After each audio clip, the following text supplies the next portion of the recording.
This is Open Door with Vince Robinson. In-depth conversations with people who are making a difference in the lives of others here and around the world. Culture is at the heart of who you are. Know your culture, find yourself on Open Door with Vince Robinson. Grand Dawn and Great Rising. Welcome to another edition of Open Door with Vince Robinson. My guest today is Dr. Latia Phillips-Bey.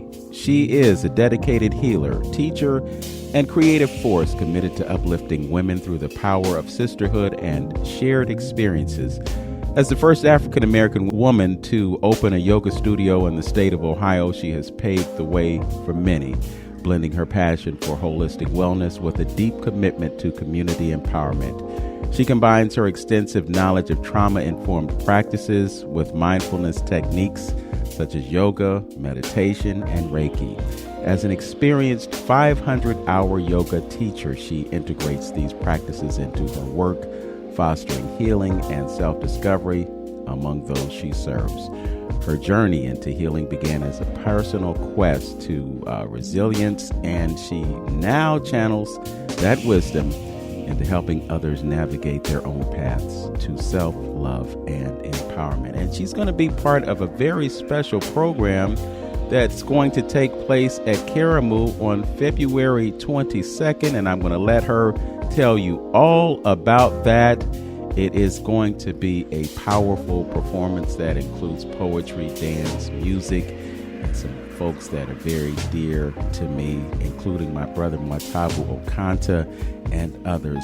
Welcome to Open Door, Dr. Latia Phillips-Bey. How are you today? I'm wonderful, and wow, that introduction was wow.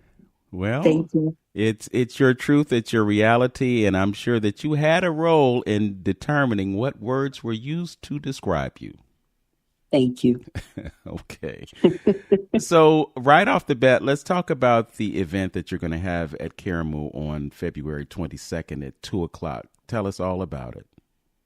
Yes, it's at 2 o'clock. However, doors open for the community at 1 o'clock p.m. for the event. It's more than an event. Ancestral remembrance is going to be an experience. It is an experience that has been guided by my ancestors, by other ancestors, because this experience isn't just about my ancestors, but it's about our ancestors as a collective. And what that means is we will come together at the Karamu House, and we will learn through storytelling about our ancestors. We will remember who they were, and therefore remember who we are and whose we are. And so through the experience of ancestral remembrance, there will be dancing, storytelling, singing, and all sort of genres. And the reason that we are doing this is because this is what our ancestors did. This is our foundation. This is our root. This is where we hold magic. This is where we remember that we have integrity, that we have love of self, love of a village, and where we can come together for an afternoon from 2 p.m. until 6 to experience love on different levels, to experience that remembrance and that honor, that celebration of not just our ancestors, but also living elders who has carried the torch with such grace, with such dignity, with such respect. And so now it is time for us to honor them. And by doing that, we honor ourselves. This is a family event. Everyone is welcome. Every person, every soul, children are welcome. Okay. We can't really talk about costs or anything like that, but we can promote the fact that the event will take place. Tell folks how they can go about connecting with this and being a part of it. You can purchase, or tickets are available through caramelhouse.org. They are going fast, and therefore I recommend getting your ticket today, again, through caramelhouse.org. Tickets are sold. Okay. So once you get on, you could just choose your seat, and that's when you will know the cost based on the seat that you choose. it's really amazing, how technology has put us in a place where we can go online, look at a seating chart, and say, "Oh, I think I want to sit there," and just not, sit anywhere that they sit, they put you. So that's great. We'll just let folks know that they can go to the Caramel House website, and then they'll be able to get their tickets there. Now, this is being characterized as an ancestral remembrance gala. And you have talked about two words that are extremely important to us now. One is ancestors, and the other one is remembrance. And I want to remind the listeners that we come from an oral tradition, which means that the stories of those who came before us were basically handed down to us by mouth. So, grandfather, grandmother would tell stories about those who came before them, and that's one of the ways that we remember those who came before us. But what we have right now in place is an effort to basically take us away from the memory of who we are and what we should be doing and can be doing as a result of that knowledge. The other thing is that there seems to be kind of a divide, just because of religion. And we don't look at ancestors the same way we view God, and we diminish the ancestors in favor of God. I want you to talk about both of those things. First, the importance of remembering who we are, and secondly, the importance of the ancestors to us. Well, the importance of the ancestors and who we are, without them, we would not exist. It is through our foundations. The ancestors would be the root of the tree, and we would be the branches. So it is through that root that we are. And some of us are just direct duplicates of our ancestors. I look at pictures sometimes and I say, wow. I look just like my grandmother. I look just like my father, who's my ancestor now. It is in the things that we do that we may or may not know. The cooking, the being, how we sway, how we walk, how we speak. That is so important. And actually, the Caramel House came about for me because of my ancestry. When I was a young girl, at around 7 or 8 years of age, my aunt, Mary Watts, and my grandmother, Evelyn Wheeler, they were sisters, and they would get me dressed up and take me to Caramel House to see A Raisin in the Sun. And it was so phenomenal. Year after year, they would do this with me. And I not only learned or looked forward to seeing A Raisin in the Sun and my Aunt Mary playing that play, who, by the way, has a chair with her name engraved at the Caramel House.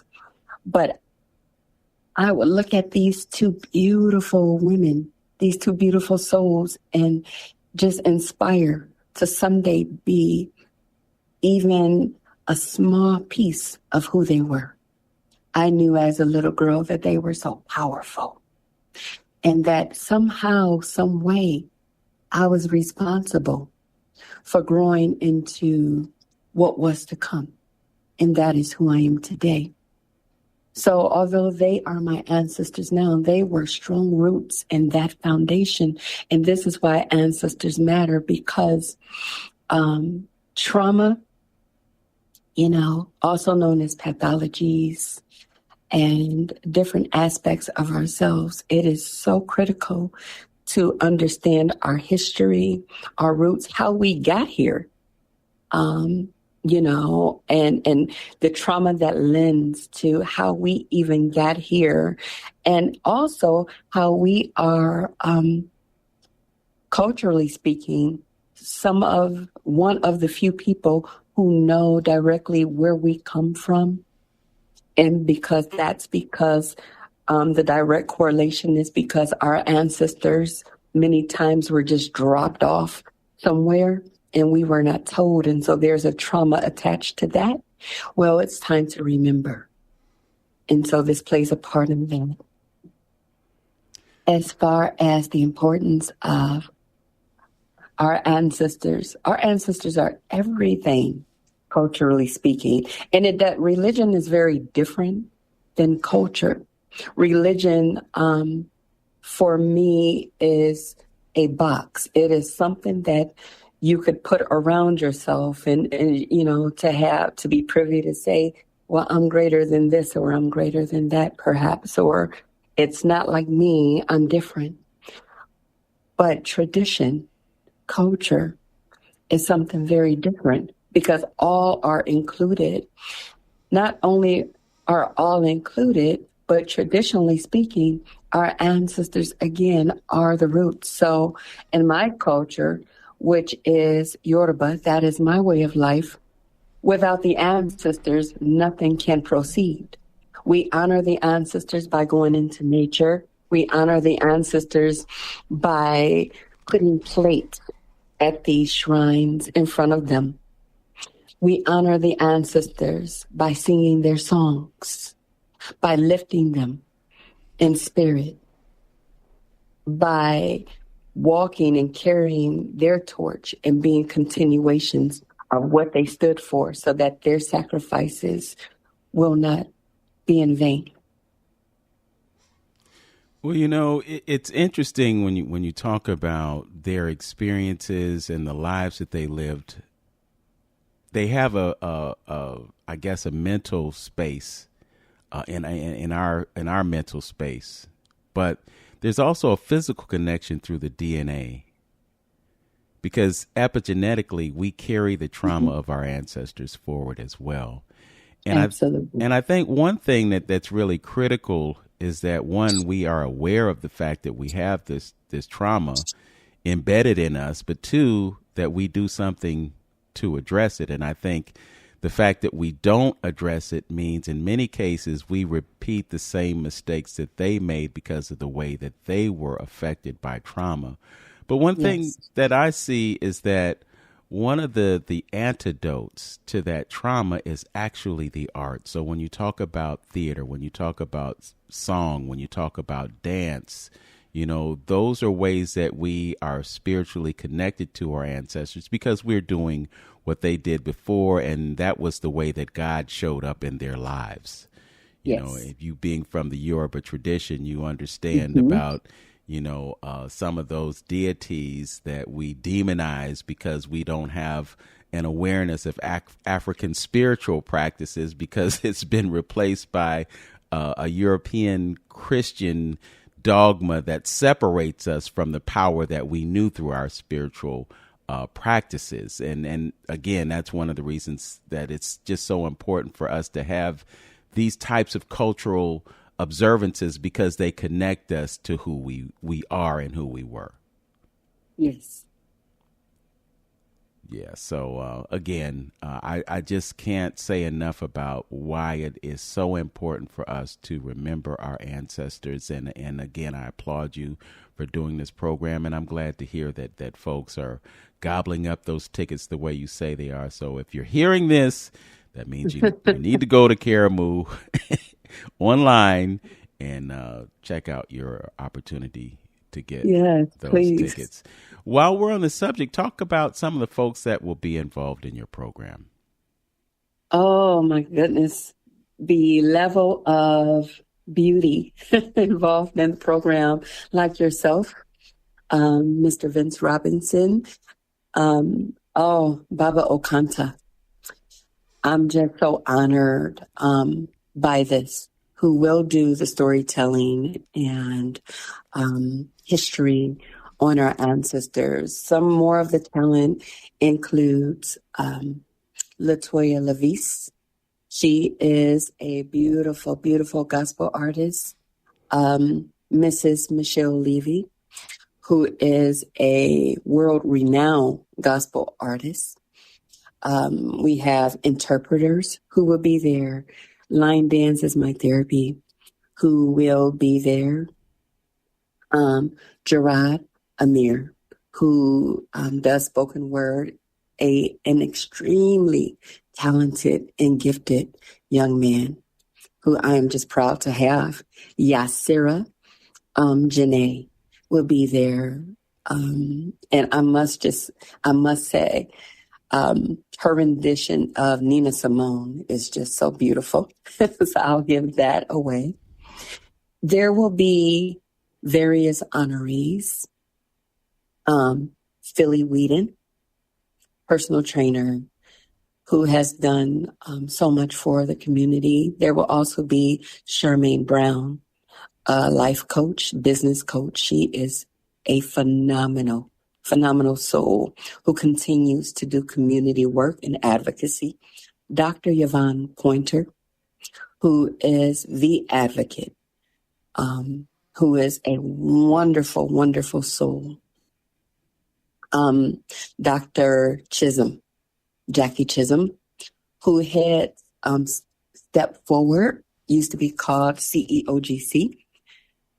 She is the reason why I pursued a social work degree. She is phenomenal as an advocate, a life coach, and so much more. And of course, honoring Baba Okanta and you, Mr. Robinson. And then we have another special guest who will also be honored for her advocacy work as well. So I just feel so much gratitude. This experience isn't mine. This is a communal experience. I just listened through meditation to the ancestors, and I answered the call by following instruction through obedience. But this is about the community. Well, you have assembled quite a roster of folks to participate in this. And again, I will remind folks that it will be on Saturday, February 22nd at Sunday. 2. Oh, I'm sorry, Sunday. I'm looking right at the words on the screen. Sunday, February 22nd at 2 p.m. at Caramel House. And that is at 2355 East 89th Street in Cleveland. And Baba Okanta, I just have to share this with you. I connected with him when he was a grad student at Kent State University, and I was in the very first class that he ever taught. Wow. And he told me, he said, "Brother, you are a poet." And I knew that I was, but I never really took it that seriously. But as a result of that, he connected me to jazz. He connected me to the beauty of the continent of Africa. And so we've had the opportunity to share the experience of being there on multiple occasions. You mentioned Dr. Pointer, and there's a school named after her daughter in the village of Atonkwa, Ghana, which is right there between Elmina and Cape Coast, where the very first enslavement dungeon was built. So it's just really amazing how things come together, and these folks get to be in the same room. And I'm really impressed by the fact that there is a seat named for someone who is near and dear to you. And yes. I'm telling you that her spirit will be there to witness what has happened as a result of, your vision, your thought, your imagination, and your motivation to do this. So again, I applaud you to do this. And I applaud you, and I thank you for honoring me, because I didn't ask for this. It's just something that came my way. And I know it has a lot to do with my relationship with my dear brother. So again, Karamu.org. You can go there and get your tickets. You mentioned, or I mentioned, a lot of things about you in the bio that I read earlier, and I see that one thing that is extremely important to you is to lift women. Talk to us about your motivation to do that, and tell us about the platforms that you have in order to do that, what you're doing. I was born My mom passed in 2024, March 27th, 3 days after her birthday. And I was born to this woman, Sharon Lynn Goodrum. I will always say her name, who was a priestess in every sense of the word. My mother was the most beautiful, and I do mean the most beautiful soul walking the planet. And she was so kind, so beautiful. And what she taught me, what she rooted inside of me was how much it was, and it is a gift to be a woman. My mother taught me at a very early age to love other women by loving myself. She taught me what self-love is, what it is not. She taught me how to walk with my head up. She taught me so much, and I am always, always, always, always indebted to my mother. And my father followed her lead, literally on earth and in death. And because I was raised by my mom, and then I also had a village of women with my grandmothers, who were also the ultimate women, who taught me to love myself. And then I also have, there's 5 girls, so I have 5 sisters, actually. So there's 6 of us, girls and 3 brothers. But we all have that within. So it is just in me. It is a part of my destiny, part of my purpose. Not to teach, because I don't believe you can teach anyone anything that they don't already come equipped with, but to remind people and to help them, women, remember who they are and what their purpose is here on this planet. So I teach or help them align with their sensuality, their love for themselves, their love for their families. I teach the art of forgiveness through somatic experiencing, which is a form of yoga. And then I include in that comedic yoga, because my teacher, Yasir Rahotep, was phenomenal in teaching me comedic yoga. And since that is a part of my family's lineage, I incorporate that through my platform called The Blue Tent. And that is under healedwomen.com. That is the website. My other website is projectbeautifulme.com. That is a nonprofit organization. Actually, Ancestral Remembrance is being held under Project Beautiful. So all proceeds will go toward Project Beautiful, this nonprofit that advocates for women, Black maternal health, and Black infant mortality, because Black babies have the highest mortality rate than any other race. And so Project Beautiful advocates for that. And then there's another branch opening up very soon of Project Beautiful that will also advocate for children before their formal school years begin. So a lot of research is done under the umbrella of Project Beautiful.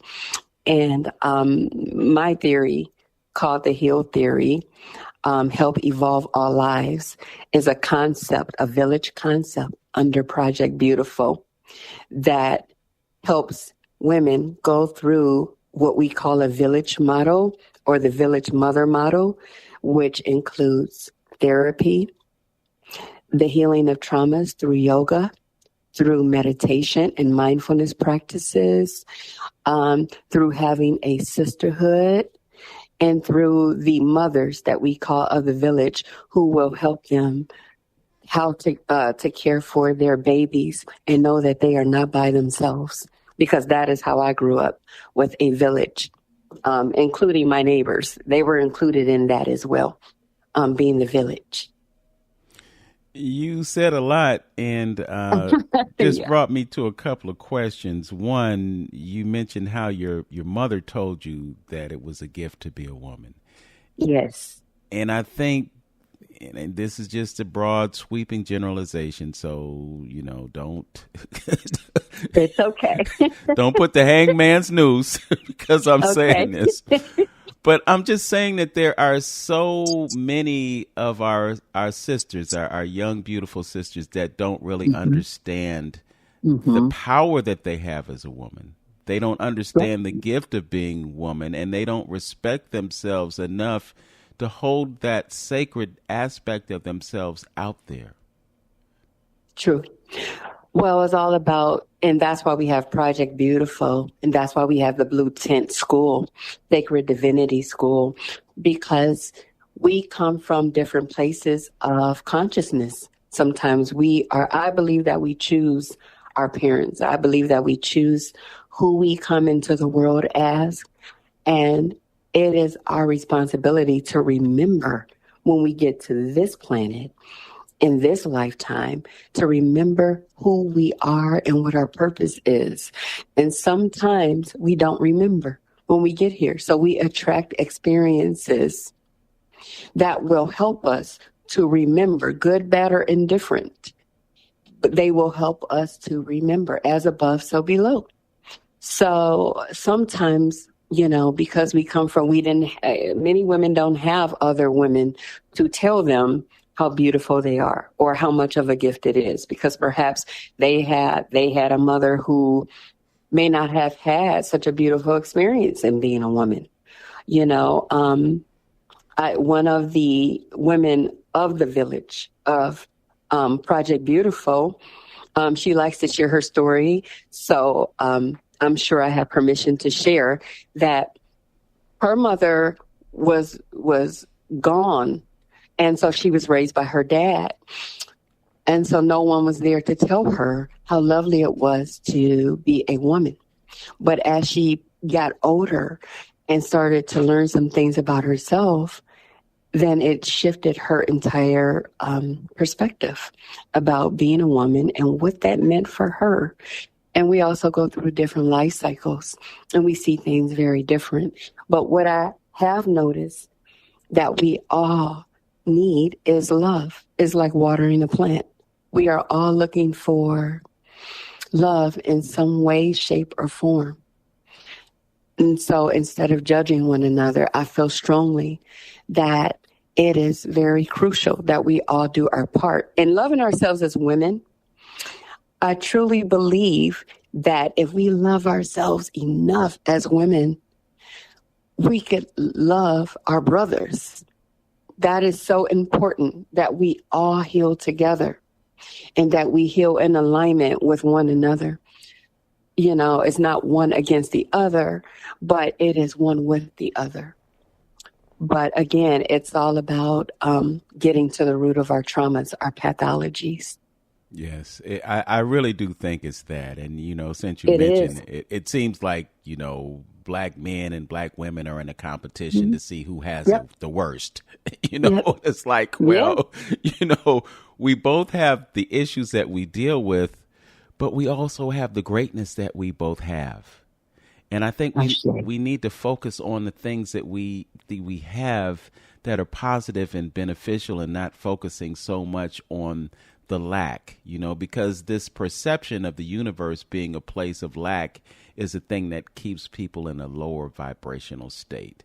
And we have to do whatever we can to elevate our vibrational state. And some of that has to do with taking on that trauma and dealing with it.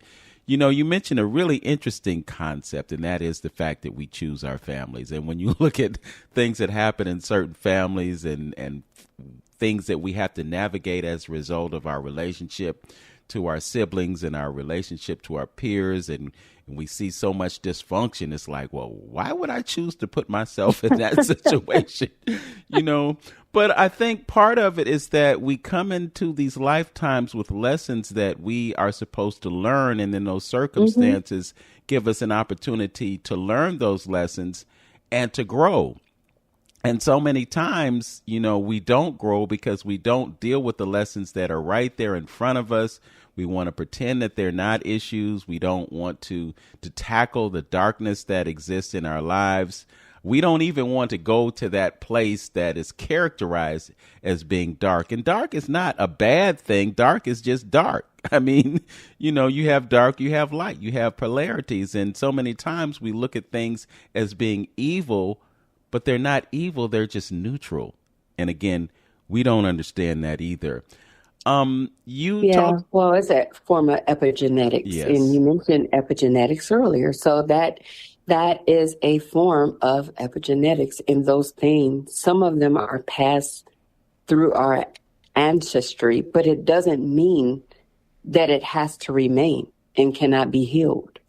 We have to want to be healed and not want to stay in a martyr mentality, a victim mentality, or any of these things. We have to want the shift and know that we are powerful beings and that we could shift if we choose to. We have options. Mm-hmm. Yes, we are more than just victims. And I think when that paradigm shift takes place and you see yourself as a victor as opposed to being a victim, then you're able to experience a better quality of life. I want to return to something that you also brought up, and that is infant mortality. And the paradigm switch is infant vitality. Yes. Because again, we put ourselves in that place of, it's always so bad. But, again, and you said earlier that you don't teach, you bring out of folks what they already know, which is what education is all about. I think we really have to do a better job. And I'm not saying you, Latia, or Dr. Phillips-Bey. I'm saying in general, we have to do a better job of informing our young sisters and our young brothers just about the whole cycle of life. I mean, a woman will give birth to a child and then she'll give it Similac when she has breasts that provide the best possible nutrition for that infant to set it up for a successful life. But what we do instead is the child comes out the womb, within 24 hours, they're given all these injections.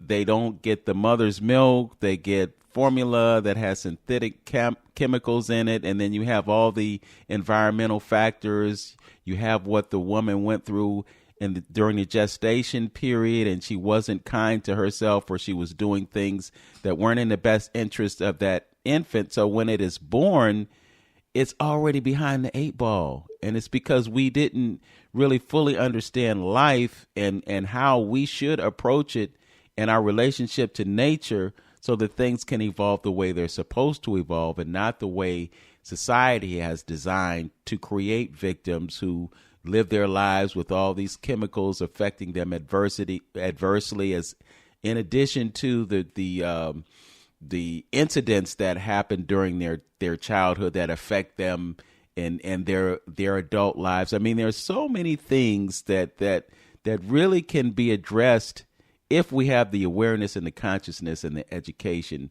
to create a better life for ourselves. But those are the operative words. If we have the awareness. And so I believe that light workers like yourself, like me, we have a responsibility. We do. We have a responsibility to help others to become aware, and it goes back to trauma. And, I know that I was one of those. I was a teenage mother. And I was one of those who, although I was surrounded by a village and I was told to breastfeed, I was hard-headed. I thought that I knew better, and I went and got the Similac and all of that, But what I'm happy about is that I have an understanding now. And I got an understanding back then, months into the process, So it's up to us to make others aware that they do have an option, that they are supported. And then we must show up for that support. not just say it, but really be about it. Because there are many, many people who say that they are called to teach, but yet they don't want to share wisdom, and they hold information as if they own it. But nothing is exclusive on this planet and in the Milky Way, in the galaxy. Nothing is exclusive. We all belong to spirit and everything here. So I don't understand that concept either.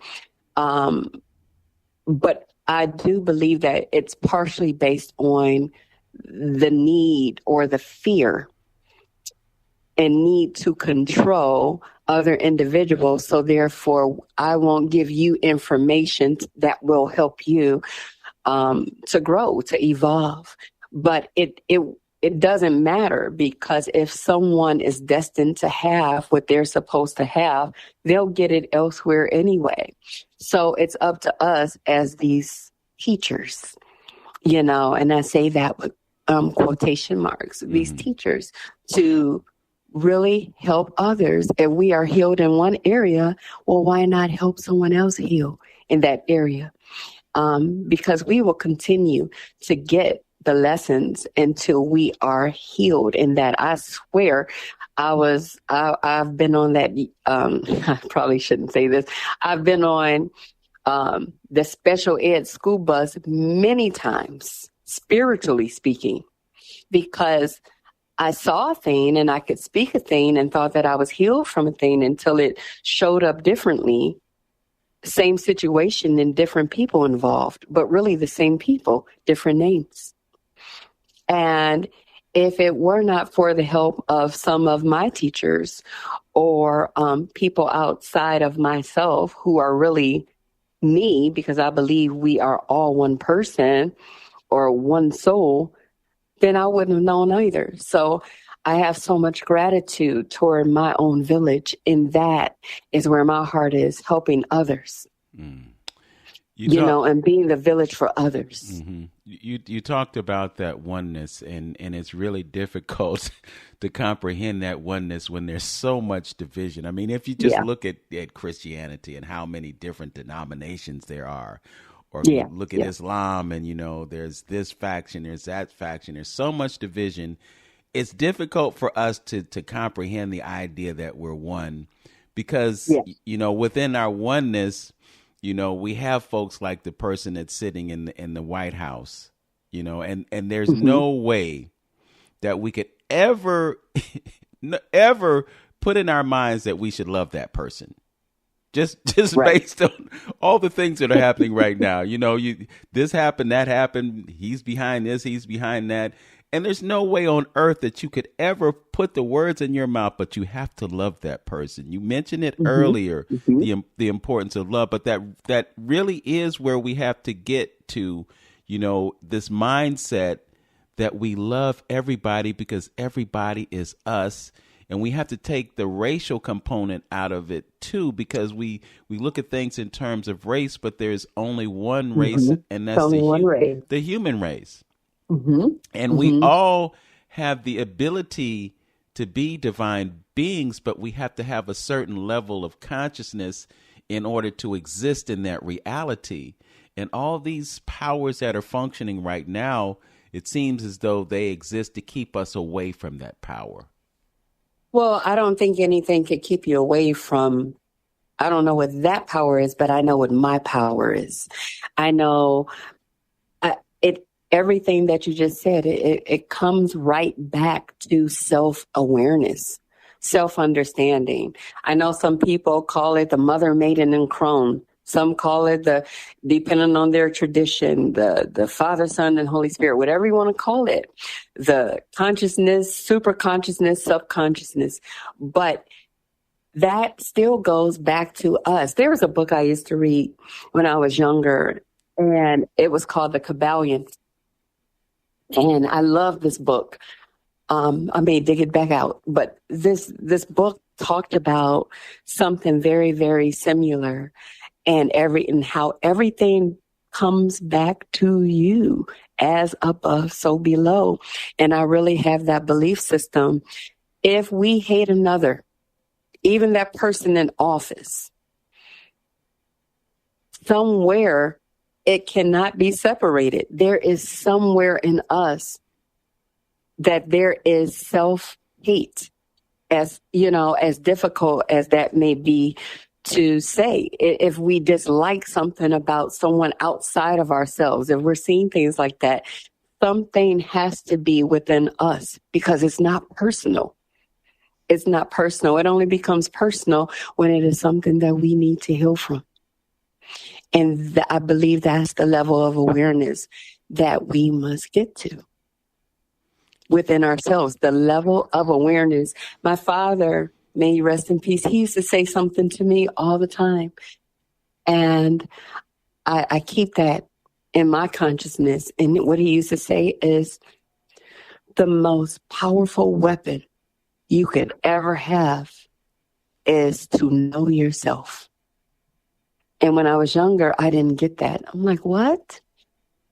Right? I know that the more say I self-law and master.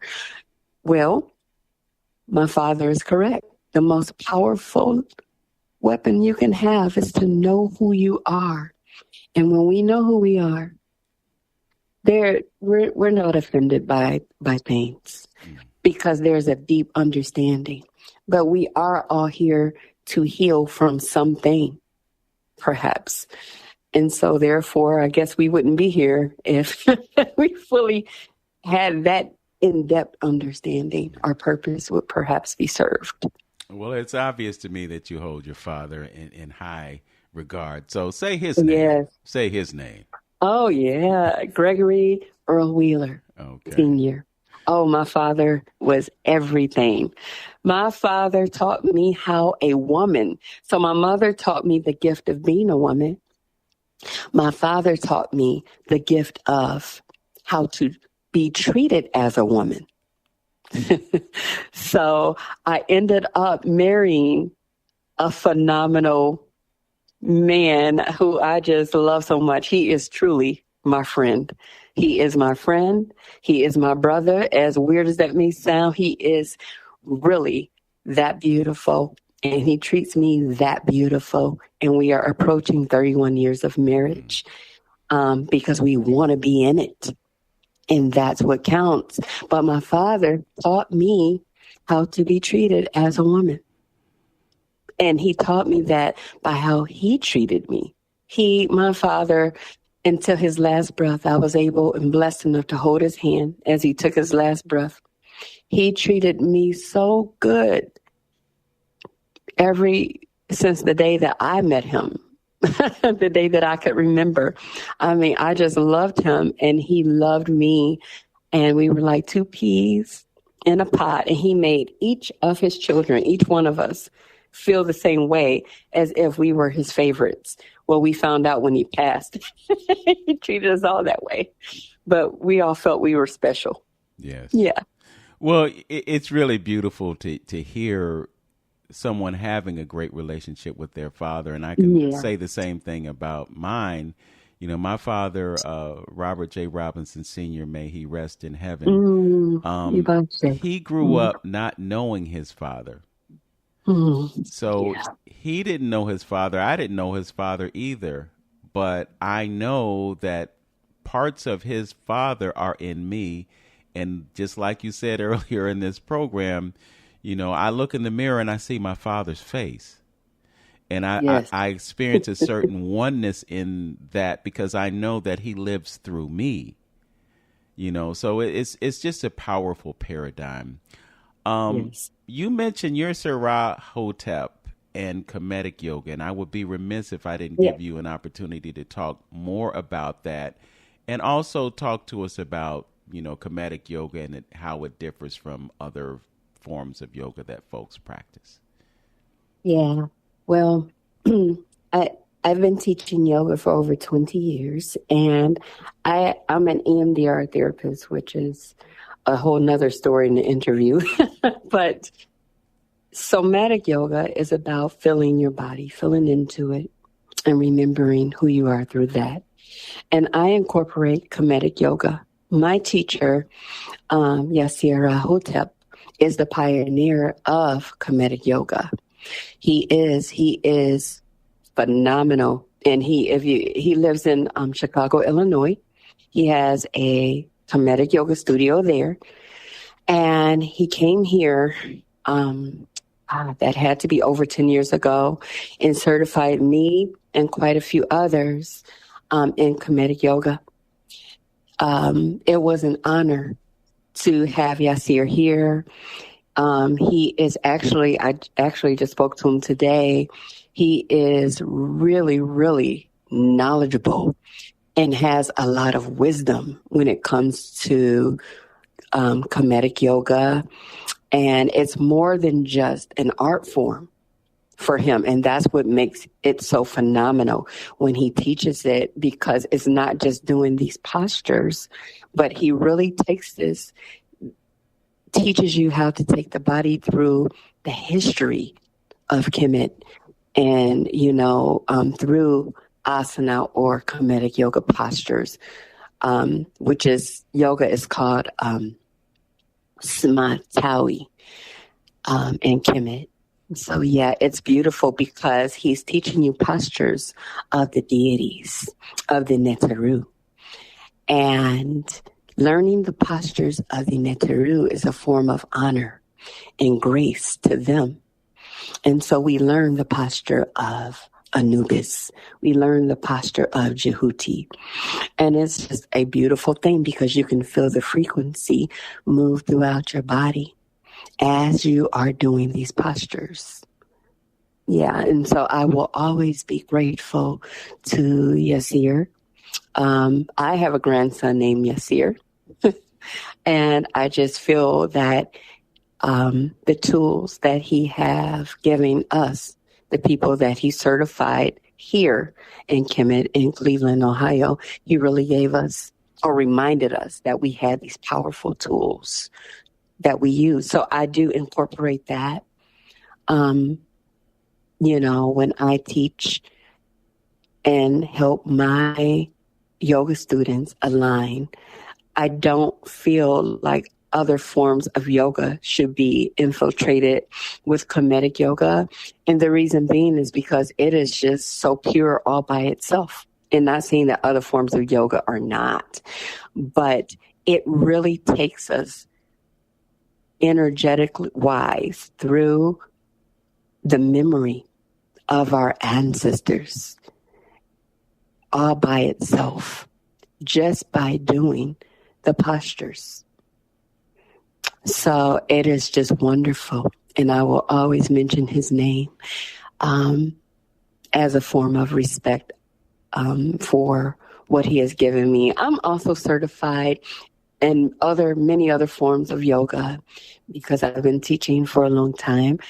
And what I've come to learn is that there are 8 limbs in yoga, and they are called Ashtanga, which means 8. And the third limb is asana. And asana just means seat. And that's where everyone who comes into yoga want to start. They start with postures because yoga postures are called asanas. However, what I've come to learn is as the life cycle goes and as we evolve as souls, our objective is to get so much deeper than just asana and get down to the in-depthness of our souls through those 8 limbs, through the chakra systems. And in doing that, that's where we become wise because we begin to know ourselves. Yeah, we begin to tap into the etheric levels of who we are. We begin to tap into what chemists call a ba, which is your soul, and your ka, which is more like your etheric level. Okay, so you have a regular sessions set up? Are you teaching classes regularly somewhere? I teach yoga teacher training. I used to teach classes. I do here and there. I travel a lot, and I teach somatic yoga a lot because somatic yoga brings up trauma.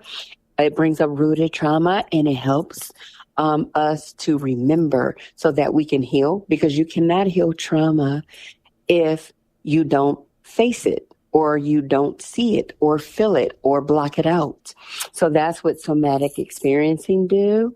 And I teach that. It will be free on Instagram starting this Friday, but it is at 4 a.m. in the morning. I have other students who also teach at 4 a.m. on Instagram. We take turns. But outside of that, I only do yoga teacher trainings and private yoga sessions for groups. So the next yoga teacher training is coming up in October of this year. I do it once a year, one huge yoga teacher training, and the somatic experiencing is incorporated with Kundalini yoga, and it's just really a beautiful thing. And then I do a whole separate class with one of my students who is also certified by Yasir, but I take her class, and she teaches Kemetic yoga. Her name is Nefertiti, and she's also part of Ancestral Remembrance. But Nefertiti Hepsetshep is her name, and she teaches Kemetic yoga. So she also will be teaching on Fridays. Actually, she starts teaching Kemetic yoga at 4 a.m. next Friday on Instagram for free. And the reason we do it so early is because we get up for prayer before the sun comes up. Those hours, those ashram hours, are very, very delicate, and they are very important for connecting to the frequencies of our ancestors and with spirit. So we teach at that time. I do it every year. And believe it or not, people actually get up and they get online, and it's a phenomenal thing. Well, hats off to you for being up at 4 o'clock in the morning. I went through something last year that had me getting up, several times during the night and waking up at 4 o'clock in the morning. So it wasn't so much an issue then, but now that I've kind of resettled back into some of those old patterns, 4 o'clock in the morning usually sees me with my eyes closed. But I'm glad to hear that Nefertiti is doing what she's doing, and perhaps she might have a session during the daylight hours that I could come and sit at the feet of the master. I also maybe we'll come to Larchmere Arts. Yes, we've got plenty of space on the floor. We got a furnace at work, so you can come in and be warm and get your yoga on, and perhaps heal some of that trauma that you've been dealing with. I want to tell you that this has really been a rewarding conversation. I've learned so much from you today. And thank you so much. Looking forward to the Ancestral Remembrance Gala, which will happen at Karamu House on Sunday, February 22nd. The doors will open at 1 o'clock. Program starts at 2 o'clock. There are going to be several folks who will be honored. There will be some poetry, dance, song, all that good stuff. And you can get your tickets by going to Karamu's website. Anything else you'd like to promote before we button things up? We got about a minute. Just please purchase your tickets through, again, karamuhouse.org. karamuhouse.org.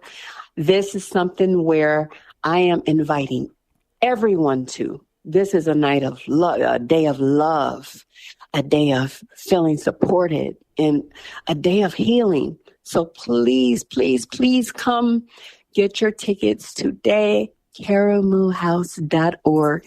And I thank you in advance. May God bless all of us. All right.